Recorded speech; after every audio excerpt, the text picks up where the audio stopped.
Hello, this is Dr. Ranjan Sinha again.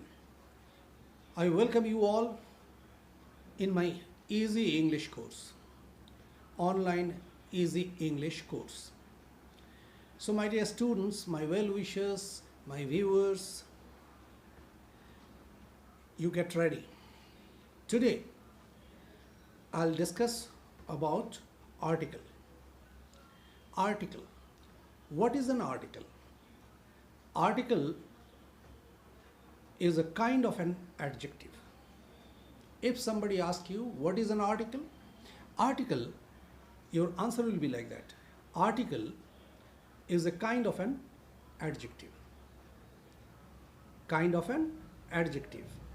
Which kind of an adjective? Adjective of number, numeral. Here we see a, an, and the. These three are called article. A and an. A and an are called indefinite article, whereas the is called definite article. It means article, it has two kinds, indefinite and definite. Indefinite article, when we say indefinite article, it means a and an, and the is a definite article. Why article is used? Article is used with countable noun. I discussed you people in my previous classes that noun, its kinds, countable noun and uncountable noun. So when we discuss about countable noun, we add indefinite article a or and. A and an. तो ये और N जो है वो आपके लिए indefinite article है, याद रहेगा. और द जो है that's called definite article. When we use, जब हम लोग इस्तेमाल करते हैं द का, कब यूज करते हैं द का? जब किसी विषय को, किसी वस्तु को, किसी नाम, कोई भी जगह किसी को डेफिनेट करके बोलना हो तो हम लोग डेफिनेट आर्टिकल का यूज करते हैं. ठीक है, तो बाद में हम लोग डिस्कस करेंगे डेफिनेट आर्टिकल यानी द के बारे में. Today will discuss about a and an, where a is used and where an is used. कहाँ ए का इस्तेमाल होता है और कहाँ एन का इस्तेमाल होता है.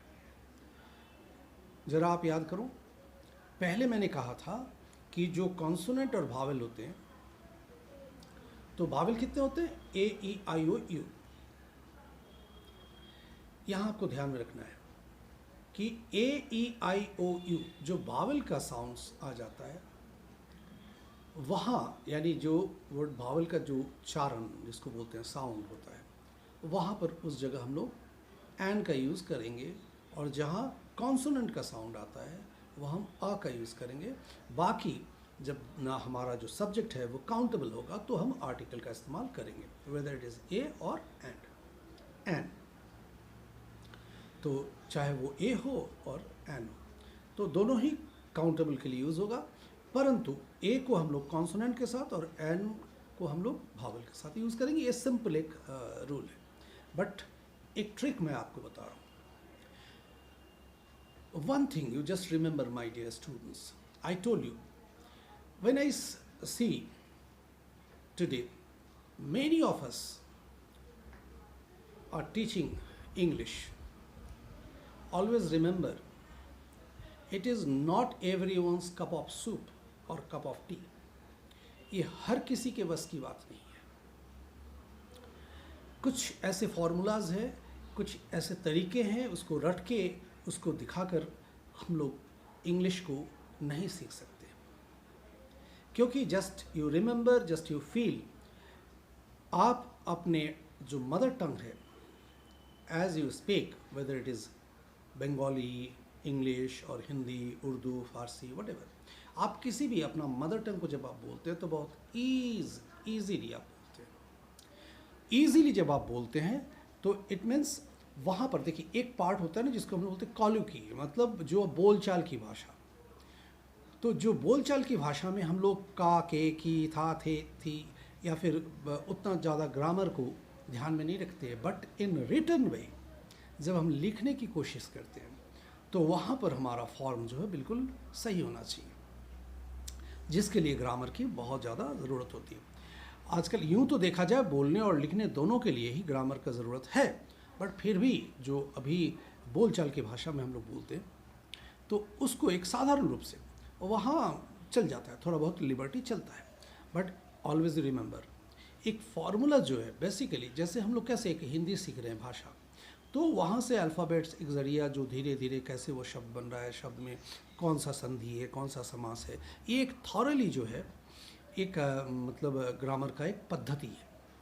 ठीक उसी तरीके से इंग्लिश को ये कोई मतलब ऐसा इंस्ट्रूमेंट नहीं है कि उसको हम प्ले करने की कोशिश करेंगे। एक भाषा है, it's a language, we have to inherit, इसको अपने अंदर लेना है, सीखना है, सच एज जैसे कि हम अपना मदर टंग बोलते हैं उतनी ईज़ के साथ।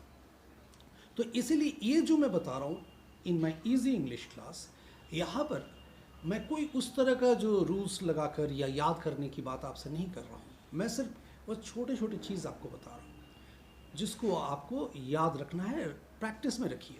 फिर देखिएगा जैसे मैं अगर आप ये पीछे की चीज़ों को याद में रखते हैं, ये बहुत हल्के फुल्के तरह से मैं आपसे बात कर रहा हूँ या दे रहा हूँ, बता रहा हूँ, तो उसको आप सिर्फ असेंबल करो, उसको आप बारंबार देखते रहो, उसको आप पढ़ते रहो, अपने अंदर इनहेरिट करो, प्रैक्टिस में ले आओ, समझो। और मैंने I told you, if you people have any queries you can write down here.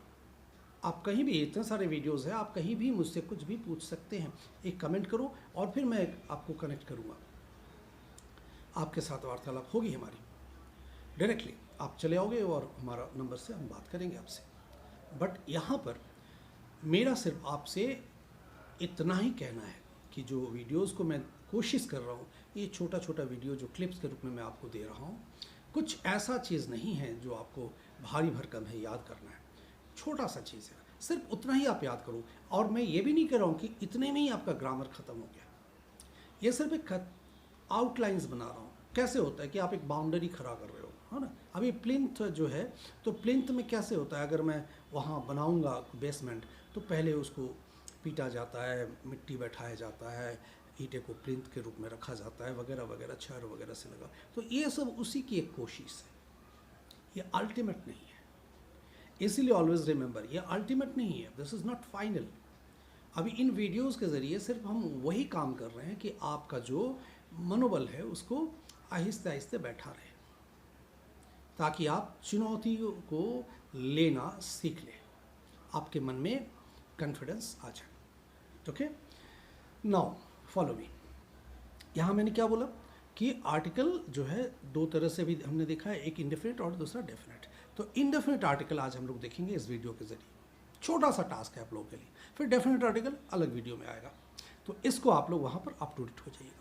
तो इंडेफिनिट आर्टिकल में मैंने एक ट्रिक सिर्फ आप लोगों से बात करना है फिलहाल, मैंने अभी बोला, तो वहाँ पर सिर्फ ट्रिक से मैं बात करूँगा। एक ट्रिक, ए और एन इंडेफिनिट आर्टिकल और द जो है वो डेफिनेट आर्टिकल। तो यहाँ सिर्फ अभी हम इंडेफिनिट आर्टिकल का यूजेस जो है उसको देख रहे हैं। तो ए और an, where a is used, where an is used. A कहाँ यूज़ होगा, सबसे पहला ध्यान में रखेंगे। मैं ए के लिए 3 रूल्स बात करूँगा और एन के लिए 3 ऐसे रूल्स के लिए बात करूँगा। तो ए के लिए जो मैं बात करूँगा वो है ऐसे वर्ड्स। सबसे पहले मैं 2 चीज़ अलग कर दिया। देखिए, जो कॉन्सोनेंट से शुरू होता है वो ए लेंगे और जो भावल से शुरू होता है वो एन, ये तो डिवाइड कर दिया मैंने। बट अब वहाँ पर आप ध्यान लगाओ, ध्यान से देखो क्या है। ए कहाँ इस्तेमाल करेंगे, ट्रिक है, एक ट्रिक को फॉलो करो। ए वैसे शब्द जो भावल से शुरू हो रहा है, भावल कोई भी है, जितने भी ए ई आई ओ यू, भावल का हैविंग भावल्स का जो है हैविंग साउंड ऑफ भावल, वहाँ भावल का साउंड है। बट वो ध्यान में क्या रखना है, ऐसे वर्ड्स उसका उच्चारण क्या है। उच्चारण पहला रूल मैं बता रहा हूँ। जहाँ भावल से शुरू हो रहा है मगर उसका उच्चारण हो जा रहा है यू। देखिए यू जो है AEIOU ये भावल है, मगर यू भावल का साउंड में जब आता है तो यू का उच्चारण कैसे होता है, अम्ब्रेला आ, अगली आ। मगर यू का उच्चारण कैसे होगा, यू जब यू के उच्चारण में रहेगा। आप फॉलो करो, यानी जब मैं बोलूं यूनिवर्सिटी, यूनिवर्सिटी, यूनिवर्सिटी, यूनियन, यहां पर भावल है, यू से स्टार्ट हो रहा है, मगर उस भावल में यू का साउंड यू ही रह जा रहा है। तो ऐसी जगह में यू होने के बावजूद, ये भावल होने के बावजूद भी वहां पर हम लोग एन नहीं लगाएंगे, क्या लगाएंगे, ए लगाएंगे। अभी मैं जिक्र कर रहा हूं कहां पर ए इस्तेमाल करेंगे, उसके लिए ध्यान में रखना है। यानी 3 ट्रिक मैं ए के लिए दूंगा, 3 एन के लिए दूंगा। पहला मैंने क्या बोला, अभी वैसे शब्द, पहला रूल, वैसे शब्द जो भावल से शुरू हो रहा है मगर उस भावल का साउंड कैसा हो जा रहा है, यू। ऐसे जितने भी शब्द आएंगे, तो अगर मैं बोलूँ this is a university, this is a union, an union नहीं, एन यूनिवर्सिटी नहीं, a university, a union. Second, वैसे शब्द जो भावल से ही शुरू हो रहा है मगर उसका उच्चारण कैसा रहेगा, वाह, वाह, ओआ। अब देखिए ऐसे शब्द कहाँ से आएगा, ओआ, ए से ओ का उच्चारण नहीं आ सकता है, ई से नहीं आ सकता है, आई से नहीं आ सकता है, AEI हो गया, ओ बचा, और यू से ओ का उच्चारण तो बचा क्या, ओ। यानी ओ से ही कोई वर्ड शुरू हो रहा है। जैसे मैंने बोला कि 1 रुपी नोट, या 1 आइड मैन, या 1 वे रोड। तो अगर 1 वे, 1 आइड मैन, 1 रुपी नोट, तो यहाँ देखिए 1 शब्द जो बोल रहे हैं, वाह, 1 ओ से ही शुरू हो रहा है मगर उच्चारण उसका क्या हो जा रहा है, वाह, 1 खुलते 1। ऐसी जगह में भी आप ए का ही इस्तेमाल करोगे। ये 2 हो गया। और तीसरा क्या है, तीसरा वही जो वर्ड कॉन्सोनेंट से शुरू हो रहा है।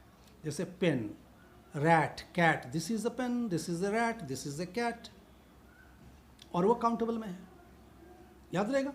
ये हो गया, और ये बाकी 2, ये इसको हम लोग ए के लिए इस्तेमाल करेंगे। बार बार आप अगर आपको लगे तो आप मेरा ये वीडियो घुमा घुमा कर देखेंगे, आप समझ लेंगे। और एन का इस्तेमाल कहाँ करेंगे, उसके लिए भी 3 रूल। पहला रूल में सिमिलरली वही कहूँगा, जो वर्ड भावल से शुरू हो रहा हो, भावल के लिए, जैसे egg, this is an egg, an elephant, an ink pot, AEIOU जितने भावल है। अब बाकी 2 क्या है, सेकंड वन क्या है, जहाँ पर क्या है कि H जो है, H साइलेंट हो, ऐसे वर्ड जैसे honorary, our, honourable, honest.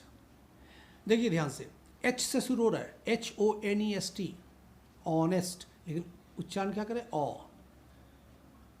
Honorary, honourable, honest, hour, an hour, 1 घंटा, HOUR, आवर, हावर नहीं बोलते हम लोग, आवर बोलते हैं। यानी सेकंड रूल मैंने क्या बोला, वैसे शब्द जो H से शुरू हो रहा है मगर वहाँ H साइलेंट है, ये आपको प्रैक्टिस में लाना है, इसको याद करना है। ट्रिक बता रहा हूँ। एंड थर्ड, मैं इसी ट्रिक से बताऊँगा ये। और थर्ड क्या है, कुछ स्मॉल, जिसको हम लोग बोलते हैं एब्रिविएशंस, शॉर्ट फॉर्म्स हम लोग बोलते हैं ना, जैसे MLA, MP, member of parliament, MLA, member of legislative assembly, MA, master of arts. तो यानी शॉर्ट फॉर्म, जैसे अभी अगर मैं बोलूँ RDO, रूरल डेवलपमेंट ऑफिसर, तो ये क्या है, शॉर्ट फॉर्म है उसका। FO, forest officer. तो ऐसे वर्ड जो शॉर्ट फॉर्म में केवल हो मगर उसका उच्चारण भावेल का सबसे पहले आ रहा हो, जैसे फॉरेस्ट, फॉ टिक क्या रहा है, ऑ, F plus O, F O, F उच्चारण देखिए, तो ए से शुरू कीजिए, ए से लेकर जेड तक चलिए। जैसे ए तो अपने आप में भावल है, बी कोई साउंड नहीं है, सी नहीं है, डी नहीं है, ई तो अपने आप में भावल है, यानी एन होगा ही। अब ई के बाद एफ, अगर शॉर्ट फॉर्म में एफ है, एफ ओ, तो यहाँ एन एफ ओ होगा, एफ ए आ गया रहा, A B C D E F, G नहीं है, एच, फिर देखिए ए एच एन आगे लगेगा, एच के आगे जो शॉर्ट फॉर्म में होगा, जी एच आई तो अपने आप में भावल है, जे नहीं होगा, के नहीं होगा, L A L, M A and M A, master of arts. मगर पूरा अगर लिखिएगा मास्टर ऑफ आर्ट्स तो फिर वहाँ मास्टर एम उच्चारण में आ रहा है, तो वहाँ आर। मगर एम में अगर आप बोलिए he is dash MLA, MLA, he is dash MLA, यानी ही इज़ एन MLA। मगर अगर ऐसा लिखना हो he is dash member of legislative assembly, तो वहाँ लिखिए he is a member of legislative assembly. आया समझ में, यानी शॉर्ट फॉर्म। एम हो गया, एन ए आ गया रहा, MNO तो भावल ही है, P नहीं, Q नहीं, फिर आर, S T नहीं, U भावल है, V नहीं, W नहीं, UV X ray machine, an X ray machine, Y नहीं, Z नहीं। तो ये जो वर्ड मैंने बोला उससे अगर कोई शॉर्ट फॉर्म हो रहा है उसको ध्यान से देखिएगा, उसके आगे एन लगेंगे शॉर्ट फॉर्म में, एब्रिविएशन में। ये दो और वो जो मैंने बोला, अगर कोई वर्ड वावल से शुरू हो रहा हो तो। फिलहाल ए और एन के लिए इतना ही, इसको always you remember it. Next class में विल सी यू अगेन, और वहाँ पर there we will discuss about definite article that is called the. Till then, bye bye, see you again, take care, all the best.